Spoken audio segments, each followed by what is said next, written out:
اللهم إنك عفو تحب العفو فاعف عني।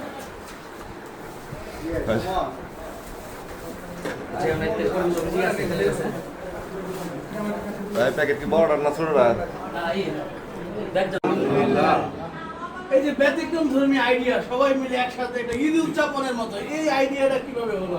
আমি গত বছরও এই ছোট ছোট প্রোগ্রাম করেছিলাম, এবার আরো বড় করে প্রোগ্রাম করার ইচ্ছে ছিল, বাট ওই জায়গা মানে সঞ্চালন ছোট হওয়ার জন্য আমি এই প্রোগ্রামটা আরো বড় করতে পারিনি।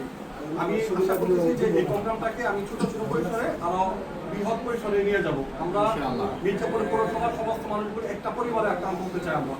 আমরা সবাই মিলে এই মানে আমাদের মির্জাপুর পৌরসভাটা একটা ফার্স্ট ক্লাস পৌরসভা বাট অবহেলিত। আপনি জানেন যে আমাদের মির্জাপুরে 9টা ওয়ার্ড আছে, প্রায় 24,000 ভোটার আছে। এখনো অনেকগুলো ওয়ার্ডে ভালোভাবে যাওয়ার ব্যবস্থা নেই। ড্রেনেজ ব্যবস্থা তো দূরের কথা, পানি সঞ্চালনের ব্যবস্থা তো দূরের কথা, যাতায়াত ব্যবস্থাও খুবই দুর্বল। আমরা চেষ্টা করতেছি, আমি সবসময় বিশ্বাস করি 10 মিলে কলিতা ছাড়ি যদি নাহিলা। আমরা যদি সবাই আমরা এখানে জয়দেব আছে, মানে আমরা বন্ধুরা আছে, জয়দেব একটি বন্ধুরা আছে, আমরা সবাই মিলে যদি যার যার অবস্থান থেকে আমরা যদি চেষ্টা করি এই পৌরসভাটাকে আমরা আধুনিক একটা দূষণমুক্ত শোষণমুক্ত চাঁদাবাজ করতে একটা পৌরসভা গঠন করতে হবে। আমি আমার বন্ধুদেরকে বলবো, আমি সবসময় একটা মন্ত্র নিয়ে আমি এগোই। আমি বলি যে কোনো ব্যক্তি নয়, প্রতিটি জনগণই হবে মেয়র। মানে আমি বিশ্বাস করি যে প্রতিটা বাড়ির মানুষ যেন তার ভিতরে ফিল করতে পারে